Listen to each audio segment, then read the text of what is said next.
حسین جو پیدا مدینے میں ہوا، جس کے گھر کا دروازہ مسجد نبوی کے اندر کھلتا تھا، جو مسجد نبوی کے اندر پرورش پا کے جوان ہوتا ہے اور مدینے کی گلیوں میں کھیلتا رہا، اس حسین ابن علی کے لیے مدینہ چھوڑنا، اور پھر وہ اس بات کا علم اور شعور رکھتے تھے کہ یہ آخری بار حضور کے در پہ حاضری ہے، دوبارہ اس شہر نور میں نہیں آ سکوں گا، تو کیا قیامت ہوگی اور کیا منظر ہوگا۔ محمد بن حنفیہ کے علاوہ خاندان نبوت کے جتنے لوگ تھے ان سب نے شہر مدینہ کو الوداع کہا، اور رات کے موقع میں مدینہ المنورہ کو، مسجد نبوی کو چھوڑ کر کے مکہ کی جانب عازم سفر ہوئے۔ 3 شعبان المعظم کو مکہ المکرمہ پہنچتے ہیں، ادھر کوفیوں کے خطوط آنے شروع ہو جاتے ہیں۔ حضرت امام حسین رضی اللہ تعالیٰ عنہ مسلم بن عقیل رضی اللہ تعالیٰ عنہ کو صورتحال معلوم کرنے کے لیے بھیج دیتے ہیں۔ 40,000 کوفی آپ کے ہاتھ پہ بیعت کر لیتے ہیں۔ ادھر 25 پیدل حج کرنے والے حضرت امام حسین 8 ذی الحج کو احرام باندھتے ہیں، لیکن آپ کو پتہ چلتا ہے کہ حاجیوں کے روپ میں قاتل چھپا دیے گئے، تو آپ اس احرام کو حج کی بجائے عمرے میں بدلتے ہیں اور کوفے کی جانب عازم سفر ہوتے ہیں۔ کائنات والو، ذرا سینے پہ ہاتھ رکھ کے دیکھو کہ یہ کتنا مشکل مرحلہ تھا۔ اس دین کی آبرو کو بچانے کے لیے حضرت امام حسین رضی اللہ تعالیٰ عنہ نے کتنا بڑا قدم اٹھایا۔ آپ کے بہیخہ دوست احباب عبداللہ بن عمر یہ سارے روکتے ہیں، عبداللہ بن عباس کہتے ہیں حضرت نہ جائیے، الکوفی لا یوفی، کوفی کبھی وفا نہیں کرتے، آپ کے والد کو وہاں شہید کیا گیا، لیکن آپ ایک فرض کو نبھانے جا رہے ہیں۔ میرے غم گسارو، میرے مہربانوں، نہ روکو مجھ کو جانے دو، مجھے نانے کے دی کی ڈوبتی کشتی بچانے دو، میں جاتا ہوں کہ دنیا پر وفا کا نام رہ جائے، میں رہوں نہ رہوں پر عظمت اسلام رہ جائے۔ میں نہیں جاتا تو نبی کے گھر کی آن جاتی ہے، میں نہیں جاتا تو نبی کے گھر کی آن جاتی ہے، تمہارا دین جاتا ہے، میری غیرت ایمان جاتی ہے۔ حضرت امام حسین یہاں سے چلتے ہیں، ابھی راستے میں ہی پہنچتے ہیں کہ یہ خبر آتی ہے کہ کوفے والوں نے بے وفائی کر دی، حضرت مسلم بن عقیل رضی اللہ تعالیٰ عنہ کو شہید کر دیا گیا، نعمان بن بشیر معزول کر دیے گئے، ابن مرجانہ ابن زیاد وہاں متعین کر دیا گیا جو سخت گیر شخص تھا، اور اس نے لوگوں کو ڈرایا دھمکایا اور کوفے کے لوگوں کے دل بدل گئے اور وہ بیعتیں توڑنے لگے۔ وہ منظر مسجد کوفہ کا کتنا دلگداز تھا، جب امام نماز کے لیے کھڑے ہوئے تو 40,000 لوگ آپ کے پیچھے تھا۔ جب سلام پھیرا اور امام نے دیکھا کہ پیچھے لوگ نہیں ہیں، پھر لوگوں نے اپنے دروازے بھی بند کر لیے۔ رات کی تنہائیاں ہیں اور حضرت مسلم بن عقیل کو کوئی پناہ دینے والا نہیں ہے۔ لوگوں نے دروازے بند کر لیے کہ کہیں ہمارے گھر میں نہ آ جائیں اور ہم مشقت اور حکومتی تشدد کا شکار نہ ہوں۔ کتنا دردناک لمحہ ہے حضرت مسلم بن عقیل رضی اللہ تعالیٰ عنہ پہ، اور پھر حضرت مسلم بن عقیل بے دردی سے شہید کر دیے جاتے ہیں۔ آپ ابھی راستے میں ہیں، یہ ساری کہانی پہنچتی ہے کہ حضرت مسلم شہید کر دیے گئے اور بے دردی سے شہید کر دیے گئے۔ وہ جنہوں نے خط لکھے تھے کہ ہم آپ کے ساتھ ہیں اور ہم منتظر ہیں، چشم برا ہیں، آپ کے قدموں کی چاپ سننے کے لیے بےتاب ہیں، آج انہوں نے بیعتیں توڑ دی۔ 40,000 کوفی منحرف ہو گئے۔ مسجد کوفہ کا وہ منظر کس قدر روح کو تڑپا دینے والا تھا۔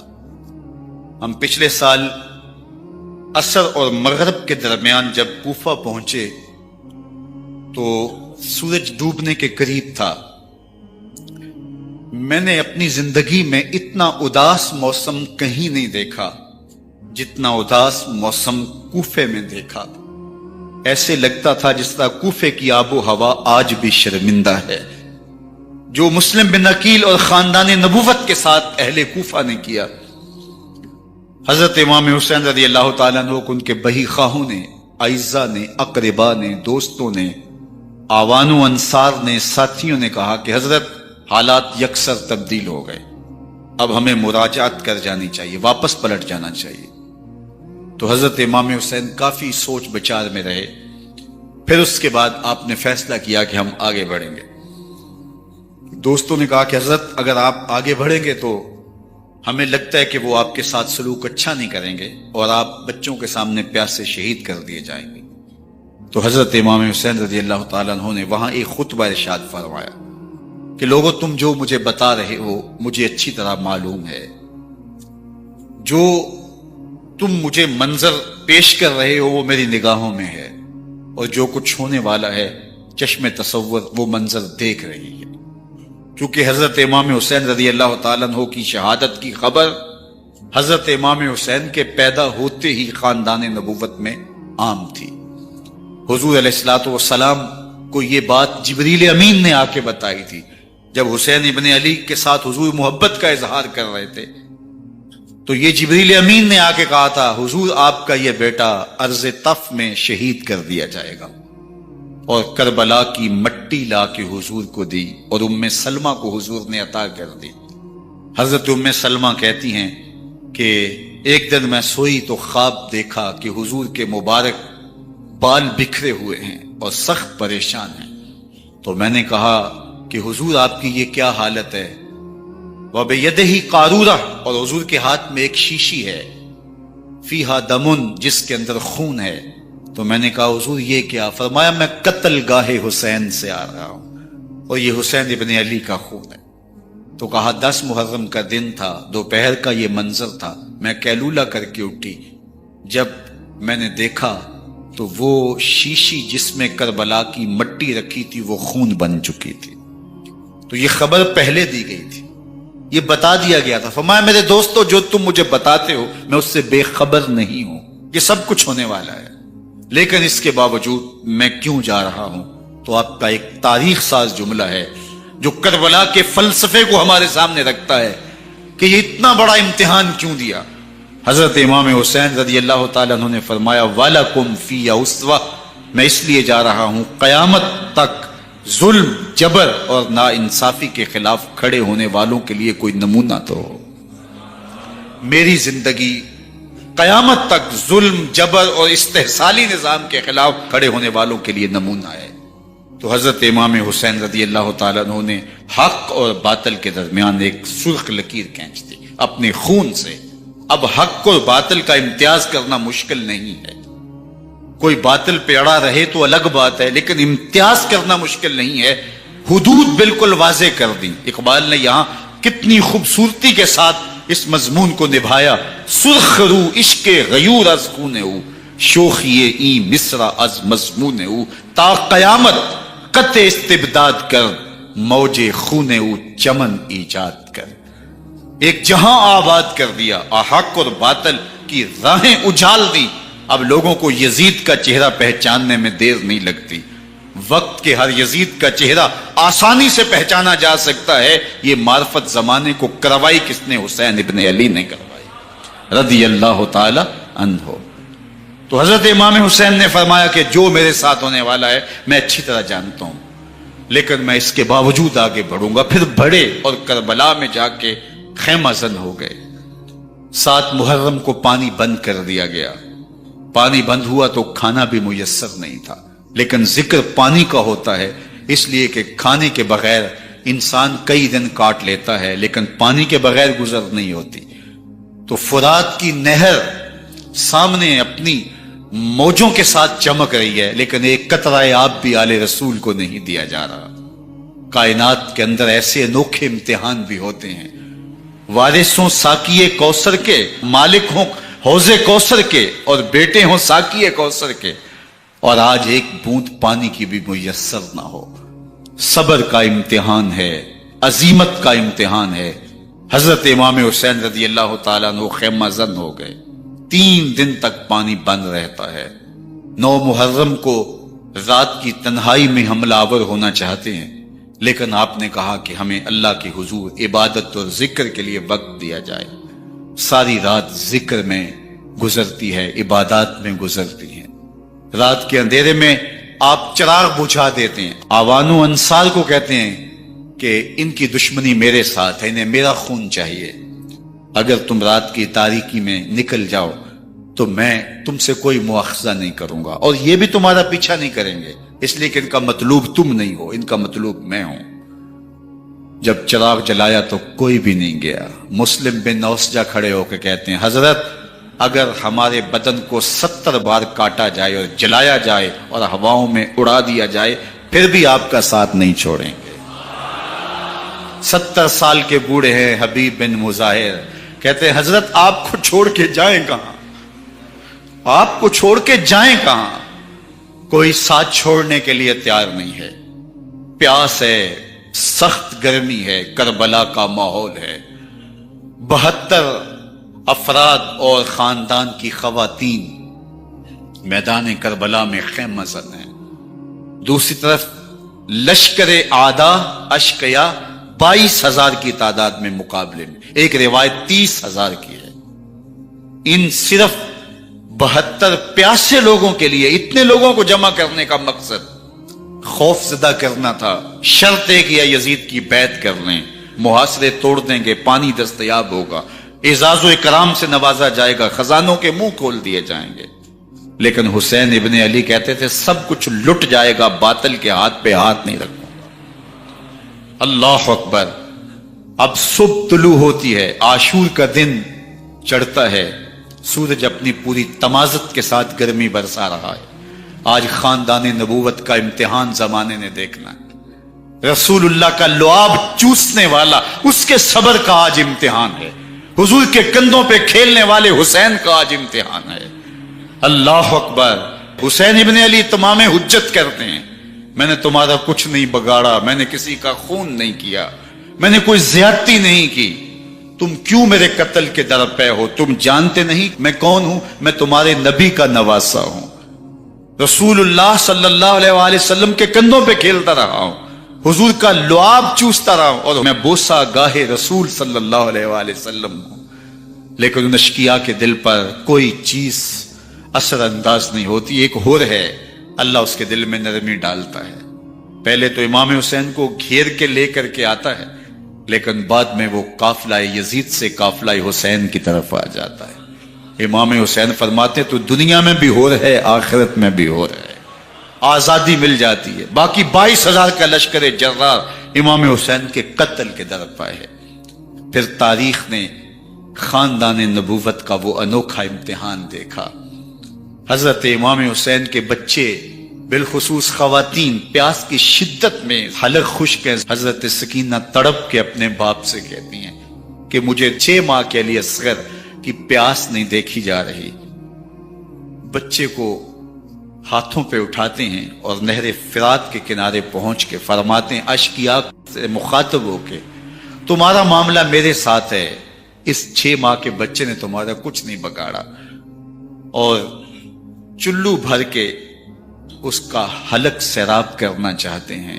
ایک 2 شاخہ تیر آتا ہے جو حضرت علی اصغر کے گلے کو چیر دیتا ہے۔ راوی لکھتے ہیں کہ وہ عام تیر نہیں تھا، جانوروں کو شکار کرنے کے لیے جو بڑے تیر ہوتے ہیں وہ 2 شاخہ تیر تھا۔ وہ گردن کو کاٹ دیتا ہے، خون بہنے لگتا ہے، گردن لٹک جاتی۔ حضرت امام حسین وہ بہتا ہوا خون اپنے چلو میں لیتے اور آسمان کی طرف اچھال کے کہتے ہیں مالک حسین کی یہ قربانی بھی قبول۔ یہ تماشا لبے بام نہیں ہے۔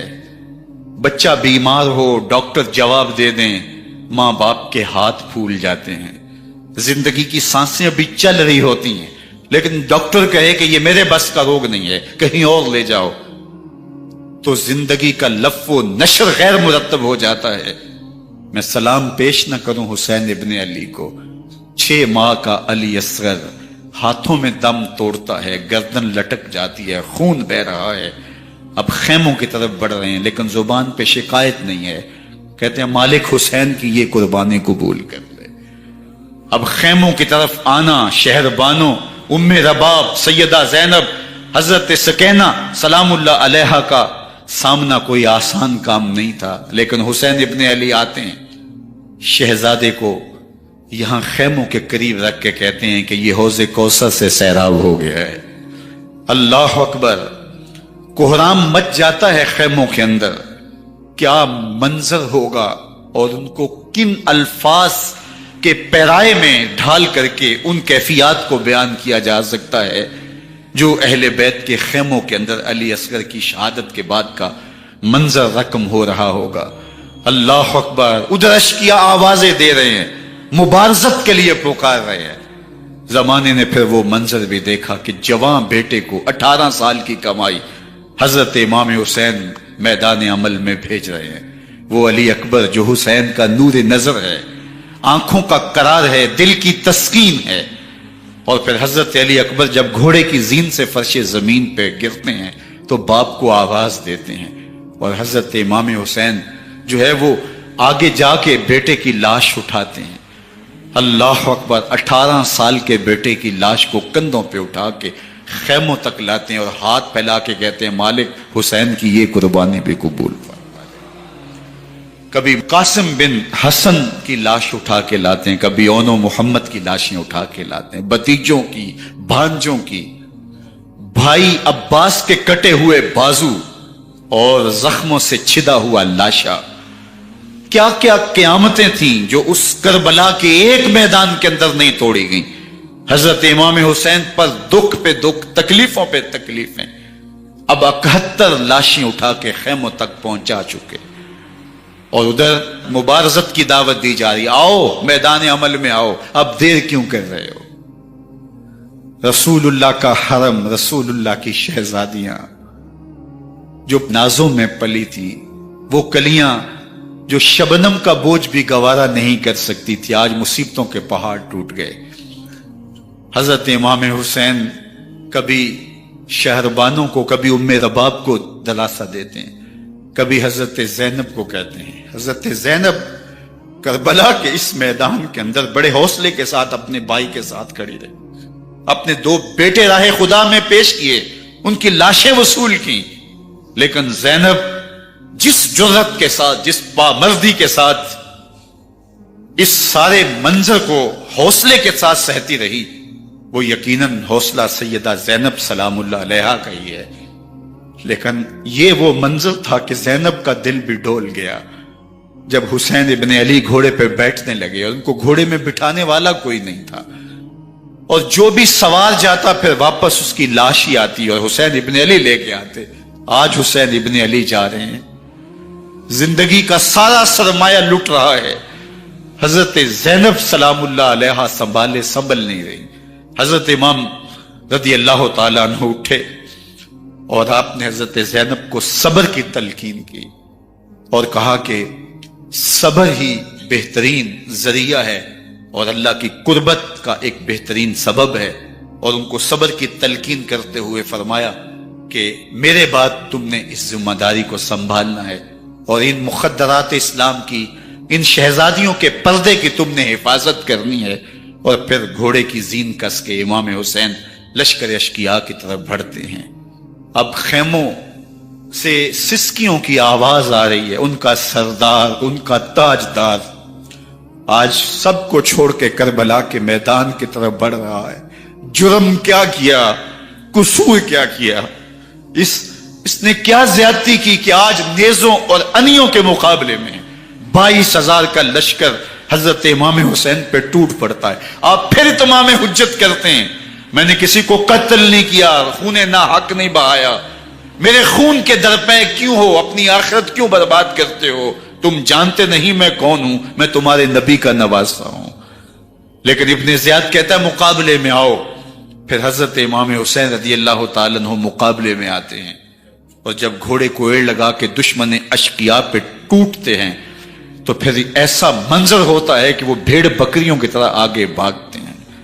71 زخم کلیجے پہ لیے شجاعت کا یہ پیکر جب میدان میں آتا ہے، آواز آتی، یہ کون ذی وقار ہے، بلا کا شاہ سوار ہے، لباس ہے پھٹا ہوا غبار سے اٹا ہوا، تمام جسم نازنی چتا ہوا کٹا ہوا، یہ نبی کا نور عین ہے، یہ بالیقین حسین ہے، یہ حسین ابن علی ہے رضی اللہ تعالیٰ عنہ۔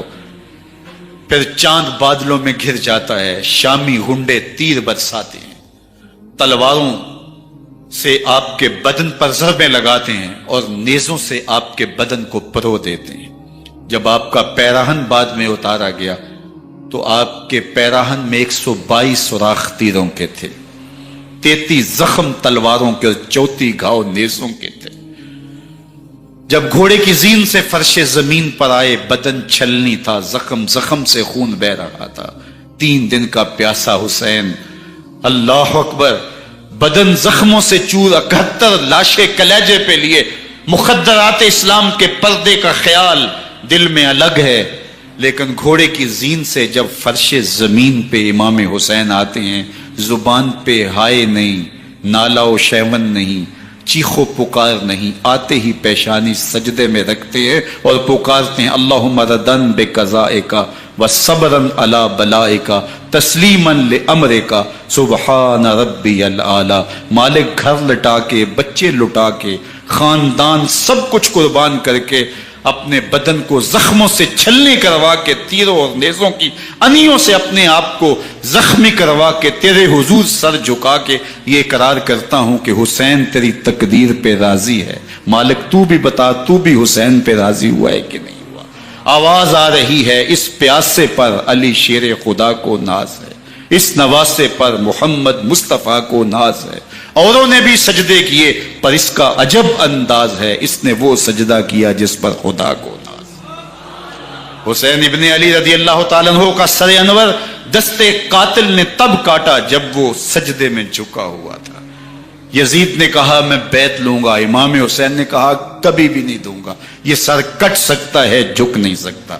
سر کاٹ کے نیزے کی نوک پہ چڑھا دیا گیا اور یہ اس بات کا اعلان تھا کہ ہم جیت گئے اور حسینی ہار گئے، اور لشکر یزید میں غوغا مچ گیا، نقارے بجنے لگے کہ ہم جیت گئے، دیکھو امام حسین شہید کر دیے گئے، اور سر کاٹ کے نیزے کی نوک پہ چڑھایا گیا۔ لیکن لشکر یزید سے ہی آواز آئی یہ کیسا سر ہے جو کٹ کے بھی سر بلندی ہے، کٹ گیا ہے پھر بھی اونچا ہے، اللہ اکبر، یہ سر سجدے میں کٹا ہے، رب کے حضور عبادت کی حالت میں کٹا ہے۔ حسین آج بھی سجدے میں ہے، اللہ اکبر، حسین آج بھی سجدے میں ہے، بلکہ کٹے ہوئے سر کا رخ زمین کی جانب تھا اور کٹی گردن آسمان کی طرف، یوں نیزے پہ پرویا گیا۔ اللہ اکبر، ایک شاعر نے نقشہ کھینچا، باں کے سر نیزے پہ اور سوئے زمین ہے روح، یعنی سجدہ ثانی کی ہے آرزو۔ رکعت کے 2 سجدے ہوتے ہیں، ابھی ایک سجدہ ہوا تھا کہ دستے قاتل نے سر کاٹ دیا، کہا حسین کی پیشانی میں دوسرے سجدے کی تمنا مچل رہی۔ یہ تھا حسین ابن علی کا سجدہ، ساری زندگی رب کے حضور سجدہ قضا نہیں ہونے دیا۔ آج پانی نہیں ہے، اللہ اکبر، آج تیمم کر لیتے ہیں، آج اپنے خون کو اوڑھ کر کے حسین نے اپنی پیشانی اپنے مالک کے حضور جھکا کر کے عظیمت کی وہ انوکھی داستان رقم کر دی کہ صدیاں گزرنے کے باوجود بھی ان کی یادوں کے چراغ روشن ہیں۔ جب حضرت امام حسین اور دوسرے آیان و انصار کو شہید کر دیا گیا تو ان کے سر نیزوں کی نوک پہ چڑھا دیے گئے۔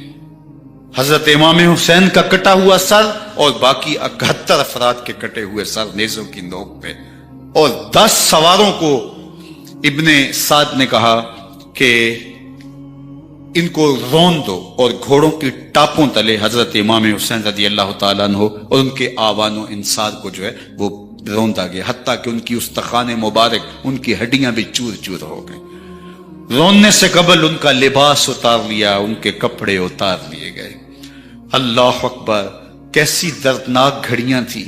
یزید کا صرف یہی بد کرداری کا مرحلہ نہیں تھا، اس کربلا کے صحرا کے اندر یزید نے جس طرح امام حسین رضی اللہ تعالیٰ عنہ کو شہید کیا اور حضرت امام حسین کے خاندان کو شہید کیا، جب مدینہ المنورہ پر یزید نے مسلم بن عقبہ کو مقرر کیا، جس کو بزرگوں نے مصرب بن عقبہ کہا ہے، تو اس کو کہا 3 دن تک مدینے کا حرم تمہارے لیے حلال ہوگا، جو چاہو تم کرنا، اور شامی فوجوں کو اجازت ہوگی۔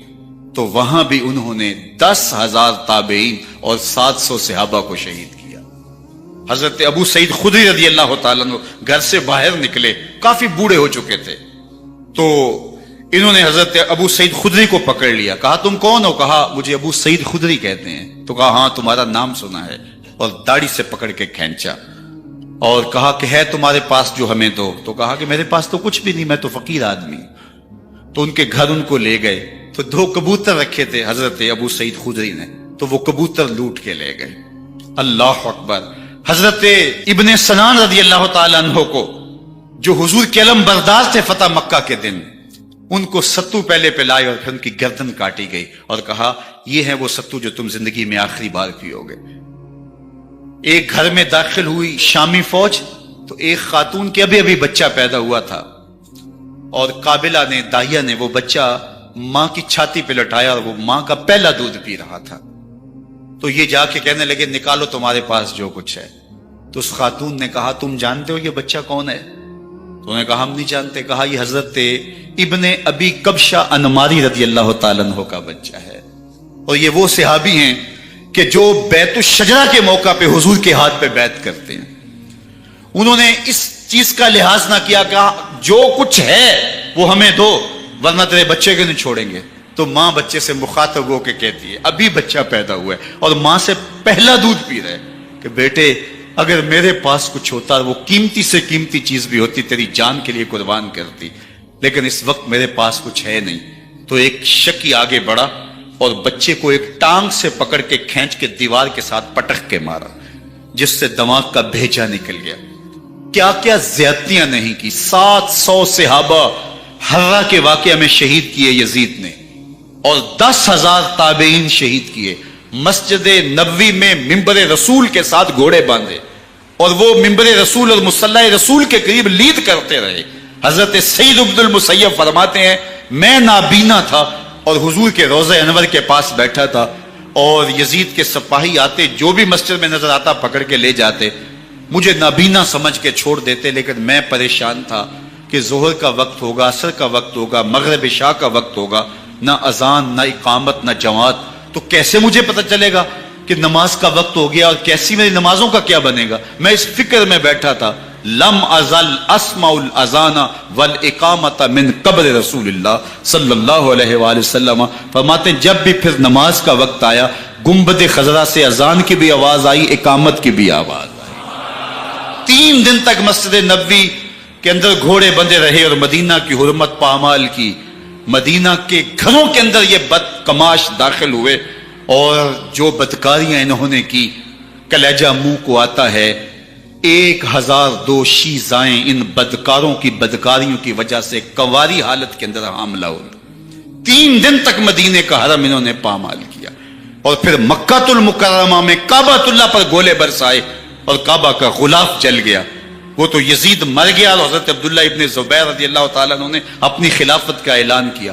یزید کے یہ کرتوت تھے، ادھر اہل مدینہ کو ستایا، ادھر اہل مکہ کو ستایا، اور رسول اللہ صلی اللہ علیہ وسلم کے خانوادے کی بے حرمتی اور توہین کی۔ نہ صرف انہیں قتل کیا گیا، ان کی لاشوں پہ گھوڑے دوڑائے۔ ابن سعد اور شمر جو ہے وہ خیموں میں داخل ہوا، اور مخدرات اسلام کی چادریں چھیننے کی کوشش کی۔ حضرت زینب سلام اللہ علیہ نے مخاطب ہو کے کہا ہمارے چہرے کے رکھوالے چلے گئے ہیں، ظالم تو خیال نہیں کرتا ہم رسول اللہ کی بیٹیاں ہیں۔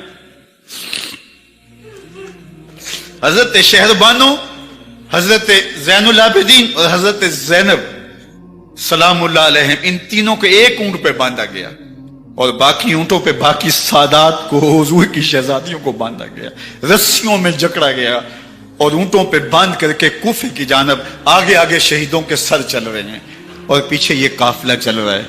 اور جب یہ قافلہ وہاں سے گزرا جہاں لاشیں پڑی تھی، امام زین العابدین 14 سال کے تھے اور بیمار تھے، اور ان کا حوصلہ نہ ہوا، وہاں غشی ان کے اوپر آنے لگی۔ اور وہ منظر ابن کثیر نے، باقی لوگوں سب نے لکھا ہے کہ پھر جب ان کی یہ حالت ہوئی تو پھر سیدہ زینب سلام اللہ علیہ، جنہوں نے ابھی تک بڑے حوصلے کے ساتھ ساری مشکلات کا مقابلہ کیا تھا، اب ان کے بندن ٹوٹ گئے اور آنکھوں سے آنسو بہنے لگے، اور سیدہ زینب نے امام حسین رضی اللہ تعالیٰ عنہ کی لاش پہ کھڑے ہو کے، اور وہ روندی ہوئی لاش، ٹوٹی ہوئی ہڈیاں، اور وہ پریشاں بدن، کٹا ہوا سر نیزے کی نوک پہ، اور لاش یہ پڑی ہے، تو حضرت سیدہ زینب نے مدینے کی طرف منہ کر کے جو ہے وہ حضور سے فریاد کی، یا محمد آہو، یا محمد آہو، ھذا حسین بالآراء مزمل بالدماء، یا محمد آہو بناتوں کا سبایا۔ یا رسول اللہ، اے پیارے آقا، یا جدہ ہو، اے ہمارے نانا محترم، یہ دیکھیے آپ کا حسین پڑا ہوا ہے، بدن سے کپڑے اتار لیے گئے، خاک ہوائیں اڑا رہی ہیں، اور اس کے اوپر چادر جو ہے وہ مٹی کی پڑ گئی ہے، حضور آپ کی اولاد کاٹ دی گئی، اور پھر کہا بناتوں کا سبایا، حضور دیکھیے آپ کی بیٹیوں کے ہاتھ باندھ دیے گئے ہیں، اونٹوں پہ کس دیا گیا ہے، سرے شہیدہ آگے آگے چل رہے ہیں، اور حضرت سیدنا امام حسین کا آگے آگے سر ہے۔ راستے کے اندر ایک جگہ آئی، رات گزری اور ان کو اتارا گیا۔ رات کا موقع تھا، ایک خاتون آئی اور اس نے کوئی کھانا پیش کیا ان کو، اور کہا کہ میں کسی زمانے میں حضرت سیدہ فاطمہ تو زہرا کی نوکری کیا کرتی تھی، ان کی لونڈی تھی، ان کی کنیز تھی، اور آج مجھے پتا چلا کہ آپ لوگ گزر رہے ہیں، تو میں نے کہا کہ میں اپنی مخدومہ کے خاندان کی خدمت کروں۔ اور پھر اس نے کہا کہ اس وقت سیدہ کی گود میں ایک 6-7 ماہ کی بچی تھی جس کو زینب کہا کرتے تھے، تو سیدہ زینب نے کہا کہ اماں اگر پہچانتی ہو تو وہ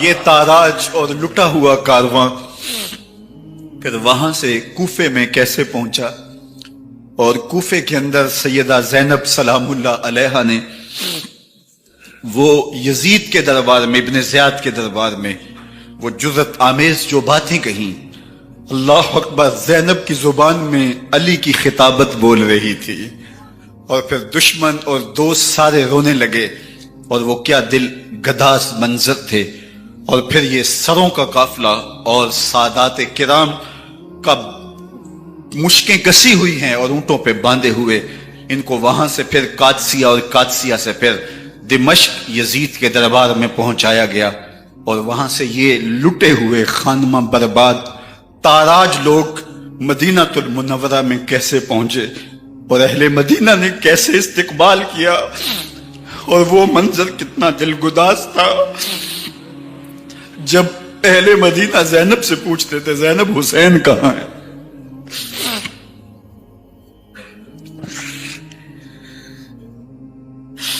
بے مروت بے وفا تیرا بھی کیا افسانہ ہے، جس نے اپنی ہی شمع کو گل کیا تو وہ پروانہ ہے۔ اپنے پیغمبر کے شہزادوں کو اور اپنے پیغمبر کی شہزادیوں کو جو دکھ اس امت نے دیے، یہ کائنات کی ایک انوکھی داستان ہے۔ اللہ ہمیں اسوہ شبیری پہ عمل کی توفیق عطا کرے اور ان کے نقوش پاک کی برکتیں دے، اہل بیت کی محبت ہماری روحوں میں جذب کر دے، اور جس عظیمت کے ساتھ، جس حوصلے کے ساتھ انہوں نے دکھوں کو جھیلا، جو دہکتی آگ کے شعلوں پہ سویا وہ حسین، جو جواں بیٹے کی میت پر نہ رویا وہ حسین، جس نے سب کچھ کھو کے کچھ نہ کھویا وہ حسین، مرتبہ اسلام کا جس نے دوبالا کر دیا، خون نے جس کے دو عالم میں اجالا کر دیا، جو کہ سوزے غم کو سانچے میں خوشی کے ڈھال کے مسکرایا موت کی آنکھوں میں آنکھیں ڈال کے۔ اے حسین ابن علی تم پر سلام، نازش آل نبی تم پر سلام۔ ذرا میرے ساتھ یہ پڑھ لیجئے، اے حسین ابن علی تم پر سلام، نازش آل نبی تم پر سلام، تم پہ لاکھوں رحمتیں لاکھوں سلام، اے شہیدان محبت کے امام، لالا گوں لالا بدن لالا کفن، اے چمن اندر چمن اندر چمن، زندگی ہی زندگی تیری حیات اے حیات اندر حیات، افتخار ملت بیضا ہے تو، رب کعبہ کی قسم یکتا ہے تو، فخر کا دل میں دریچہ باز کرنا چاہیے، جن کا تو آقا ہے ان کو ناز کرنا چاہیے۔ سرخ رو عشق غیور از خون او، شوخی ای مصرع از مضمون او، تا قیامت قطع استبداد کر، موج خون او چمن ایجاد کر۔ یزید بہدل کی بیٹی محسون کا ناپاک بیٹا تھا، اور حسین محمد عربی کی بیٹی فاطمہ کا شہزادہ تھا۔ یزید دمشق کے اطراف میں سرجون اور جریر اختل جیسے اوباشوں کے جرمٹ میں پل کے جوان ہوا۔ حسین کے گھر کا دروازہ مسجد نبوی کے اندر کھلتا تھا۔ یزید نشے میں دھت ہو کر کے نمازیں چھوڑ دیتا تھا۔ حسین کی کربلا کے اندر بھی نماز تہجد قضا نہیں ہوئی۔ یزید ظلم کا دوسرا نام ہے، حسین امن کی علامت ہے۔ یزید نے زندگی میں ایک مرتبہ حج کیا اور شراب کے مٹکے ساتھ لے کے آیا، اور اختل اور دیگر گویوں اور مغنیوں کو اپنے ساتھ رکھا تاکہ سفر آسانی سے کٹے۔ حسین ابن علی نے 25 حج سواری ہونے کے باوجود پیدل کیے۔ یزید حج بیت اللہ کے بعد مدینہ المنورہ آیا اور شراب کی ایک مجلس برپا کی۔ حضرت امام حسین رضی اللہ تعالی عنہ جب وہاں پہنچے تو شراب کی پھیلی ہوئی بدبو کو محسوس کرتے ہوئے فرمایا، یہ بو کیسی ہے؟ تو نشے میں دھت یزید بولا، یہ شام میں بنتی ہے، اور ایک جام منگوایا اور اس کو پیتے ہوئے دوسرا جام حضرت امام حسین رضی اللہ تعالی عنہ کی طرف بڑھاتے ہوئے کہا، ابا عبداللہ لیجئے۔ تو حضرت امام حسین رضی اللہ تعالی عنہ نے فرمایا، میں اس کی طرف دیکھتا بھی نہیں ہوں، اور پھر وہ عشق کی اشعار پڑھنے لگا۔ جب یزید کی شراب نوشی کا منظر امام حسین رضی اللہ تعالی عنہ اپنی آنکھوں سے دیکھ چکے تھے تو مجھے بتاؤ یزید کے ہاتھ پہ امام حسین کا پاک ہاتھ کیسے آتا؟ حضرت امام حسین رضی اللہ تعالی عنہ جس ماحول میں پلے تھے، جس ماحول میں پرورش پائی تھی، جس ماحول میں رہے تھے، وہ پاکیزہ اور تقدس ماحول تھا۔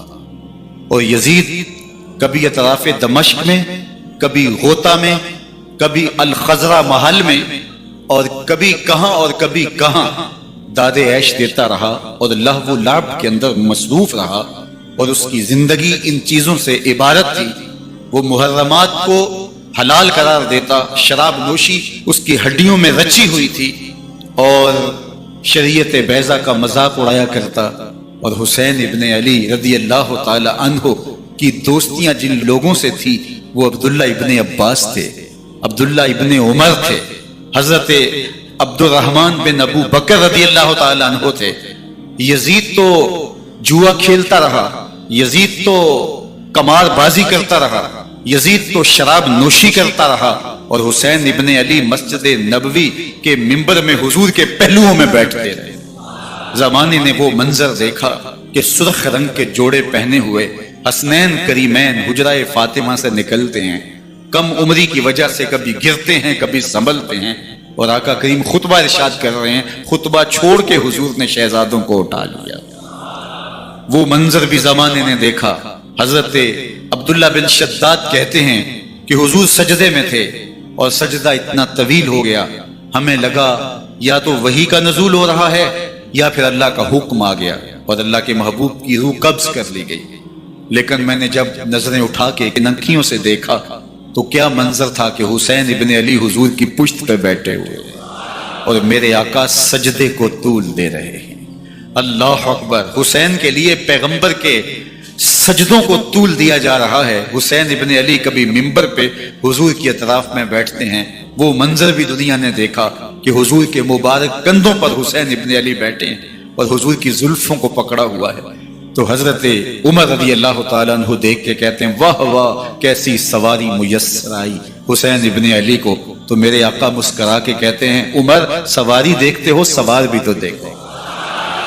اللہ اکبر. حضرت اسامہ بن زید بن حارثہ رضی اللہ تعالیٰ عنہ فرماتے ہیں رات کا ایک پہر گزر گیا اور مجھے حضور سے کوئی کام تھا. میں آقا کریم کی خدمت میں حاضر ہوا, در دولت پہ دستک دی. حضور تشریف لائے تو چادر اوڑی تھی, بکل کی ہوئی تھی میرے حضور نے.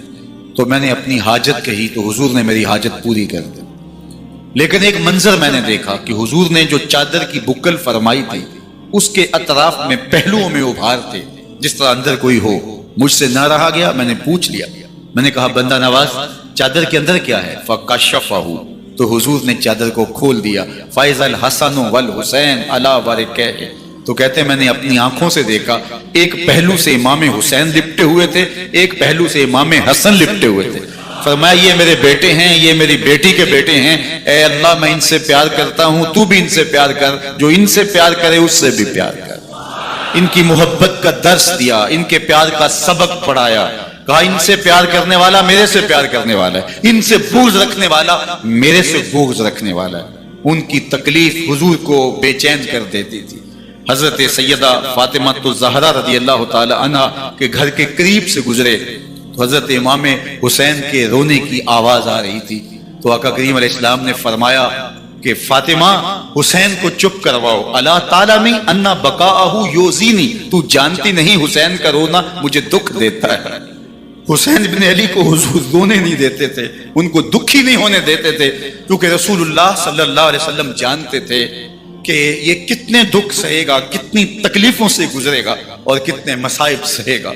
زمانے نے وہ گھڑیاں بھی دیکھی کہ حضرت حذیفہ بن یمان رضی اللہ تعالیٰ عنہ فرماتے ہیں کہ میں حضور کی خدمت میں نماز مغرب کی ادائیگی کے لیے حاضر ہوا, اور میں نے یہ اجازت خاص طور پہ اپنی ماں سے اس شرط پہ لی تھی کہ امی آپ مجھے اجازت دیں, میں حضور کی خدمت میں حاضر ہوتا ہوں, مغرب کی نماز بھی ادا کروں گا اور پھر حضور سے عرض کروں گا حضور میرے لیے اور میری ماں کے لیے بخشش کی دعا کر دیجیے.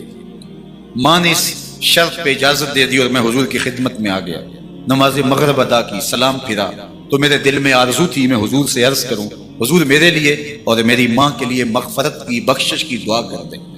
لیکن حضور عبادات میں, ذکر میں, نوافل میں ایسے مشغول ہوئے کہ میں آرزو رکھنے کے باوجود بھی عرض نہ کر سکا. خیر نماز عشاء کا وقت ہوا, اذان پکاری گئی, حضور مصلی پہ آئے, نماز پڑھی, سلام پھرا تو میرے دل میں پھر خیال آیا کہ ماں سے ایک نماز کی چھٹی لی تھی, نمازیں بھی 2 ہو گئیں. ماں نے جاتے پوچھنا ہے حضور سے میرے لیے اور اپنے لیے مغفرت کی بخشش کی دعا کروائی تھی تو کیا جواب دوں گا. اور حضور اٹھے اور کاشانہ اقدس کی طرف چل دیے. اب میرے دل میں یہ خیال رہ کے آ رہا تھا کہ ماں کو کیا جواب دوں گا, میں تو حضور سے بخشش و مغفرت کی دعا کروا ہی نہیں سکا. جب حضور چل پڑے تو غیر ارادی طور پہ میں بھی حضور کے پیچھے چل پڑا. چلنے میں تھوڑی سی رفتار تیز ہو گئی جس سے قدموں کی آہٹ پیدا ہوئی.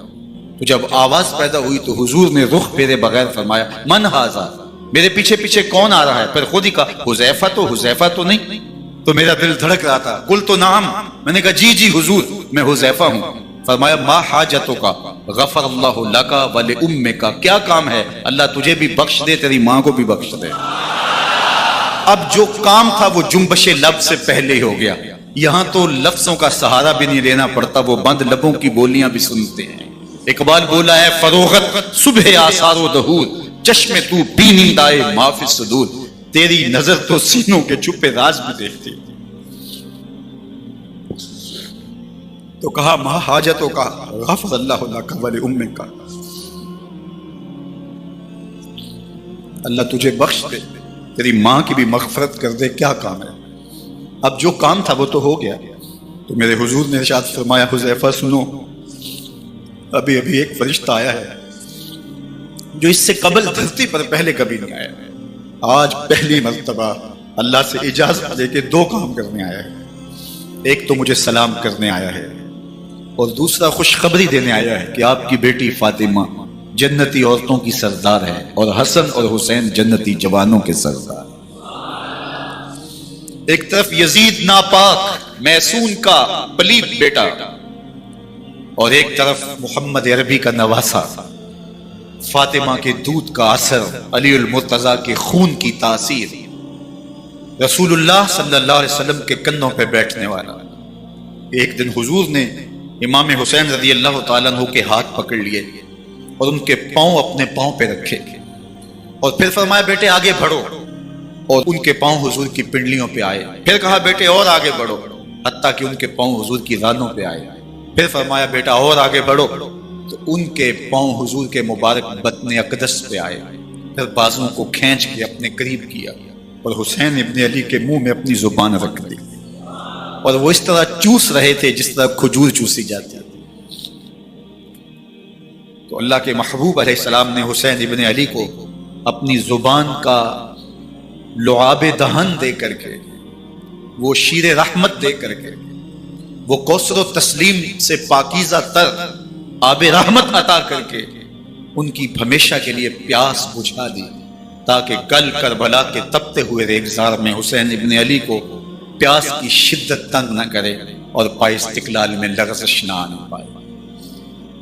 ان نازوں سے پالے ہوئے حسین کو، ان محبتوں سے پالے ہوئے حسین ابن علی کو امتحان بھی اتنے بڑے درپیش تھے۔ یاری تیری سونا پر ازمیشاں تیریاں اگ، سونا پرکھیا جامدہ ہے نال اگاں دے لگ۔ جتنا بڑا شخص ہوتا ہے اتنی آزمائشیں بھی بڑی ہوتی ہیں۔ پیغمبر رحمت کی آغوش میں کھیلنے والا، حجرائے فاطمہ کا جانشین، مصلی رسول کا وارث، منبر رسول صلی اللہ علیہ وآلہ وسلم پر حضور کے مبارک پہلو اور گود میں بیٹھنے والا حسین، حضور کی زبان چوسنے والا حسین، حضور کے کندھوں پہ سواری کرنے والا حسین، آقا کریم علیہ الصلوۃ والسلام کے مبارک سجدے کی حالت کے اندر حضور کی پشت پہ کھیلنے والا حسین، جس حسین کا دروازہ مسجد نبوی کے اندر کھلتا تھا اور یزید کی کرتوتوں کے چشم دید گواہ تھے۔ یزید جب تخت نشین ہوتا ہے تو اسے یہ فکر ہوتی ہے کہ امام حسین، عبداللہ بن زبیر، عبداللہ بن عمر، عبداللہ ابن عباس یہ میری بیعت کریں، اور وہ ولید بن عقبہ کو لکھتا ہے کہ ہر صورت میں ان کی بیعت لو، اور اگر بیعت نہ دیں تو سختی کرو۔ حضرت امام حسین رضی اللہ تعالی عنہ کو بلاوا آتا ہے کہ آپ کو دارالامارت میں گورنر ہاؤس میں بلایا جا رہا ہے۔ ولید بن عقبہ کا پیغام آپ کو پہنچتا ہے۔ آپ اس وقت فرماتے ہیں کہ اس وقت جو پیغام پہنچا ہے وہ کسی خطرے سے خالی نہیں ہے، تو کچھ سواروں کو ساتھ لیا، کہا تم دارالامارت کے باہر کھڑے رہنا، اگر میری آواز بلند ہوئی تو اندر آ جانا، ورنہ تم انتظار کرنا۔ آپ اندر گئے۔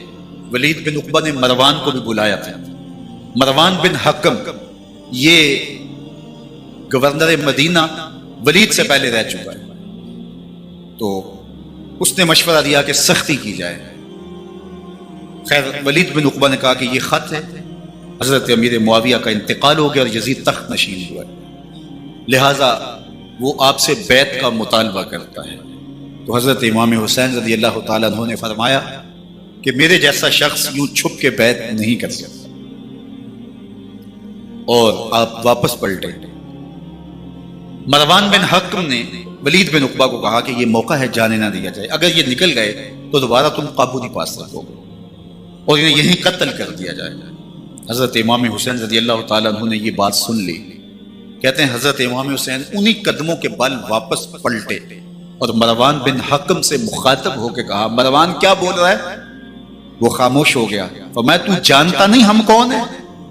آنا حسین ابن علی ابن ابی طالب، میں حسین ہوں، میں علی کا بیٹا ہوں۔ ہمارے گھر میں قرآن اترتا رہا ہے، وحی کا نزول ہوتا رہا ہے، اور یزید فاسق ہے، فاجر ہے، مسلمانوں کا قاتل ہے اور شرابی ہے۔ میں ڈنکے کی چوٹ پہ یزید کی بیعت سے انکار کرتا ہوں۔ بس حیدری کچھار سے محمدی شیر نکل آیا۔ اب اوسان خطا ہو گئے، راستہ چھوڑ دیا، واپس آئے، سیدہ زینب سے ملے، کہا مدینے کو چھوڑنا پڑے گا۔ کہا بھیا کیا ہوا؟ کہا یزید بیعت لینے پہ مصر ہے اور میں کسی صورت بھی بیعت نہیں کروں گا۔ رسول اللہ کا مدینہ ہمارے خون سے لالازار بنے گا، میں نہیں چاہتا کہ حضور کے شہر نور کی حرمت پامال ہو۔ دوستو وہ کیسا منظر ہوگا جب حسین ابن علی نے آخری حاضری حضور کے روضے پہ دی ہو. حاجی یا معتمر 10 دن کے لیے، 8 دن کے لیے، 20 دن کے لیے مدینہ المنورہ عارضی سکونت اختیار کرتا ہے اور حضور کے روضہ انور سے، اس شہر نور سے، ان گلیوں سے، ان بام و در سے ایسا مانوس ہو جاتا ہے کہ جب واپس پلٹ رہا ہوتا ہے ان دعاؤں کے ساتھ کہ دوبارہ آنا بھی نصیب ہو، اور اسے لگتا ہے کہ میں دوبارہ بھی بلایا جاؤں گا، لیکن اس کے باوجود شہر حبیب چھوڑنا قیامت سے کم نہیں ہوتا. اعظم چشتی مرحوم آخری بار جب حضور کے روضہ انور پہ گئے تو بیمار تھے، ویل چیئر پہ تھے.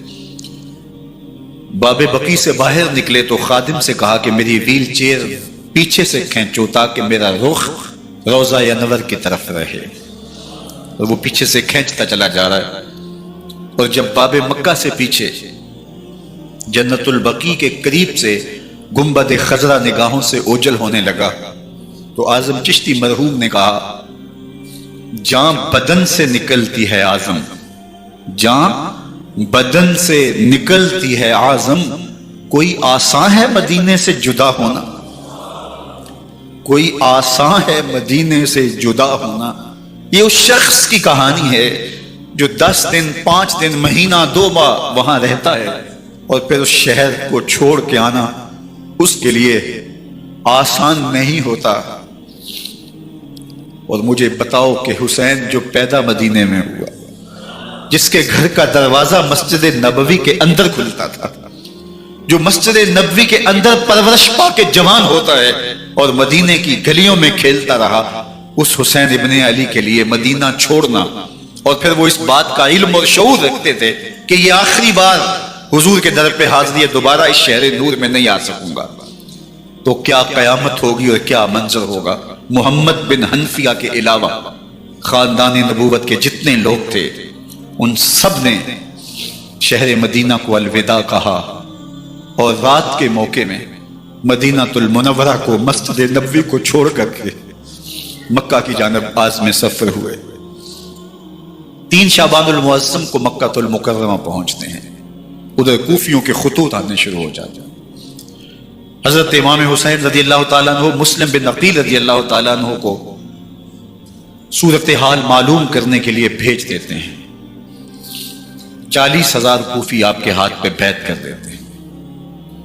ادھر 25 پیدل حج کرنے والے حضرت امام حسین 8 ذی الحج کو احرام باندھتے ہیں، لیکن آپ کو پتہ چلتا ہے کہ حاجیوں کے روپ میں قاتل چھپا دیے گئے، تو آپ اس احرام کو حج کی بجائے عمرے میں بدلتے ہیں اور کوفے کی جانب عازم سفر ہوتے ہیں.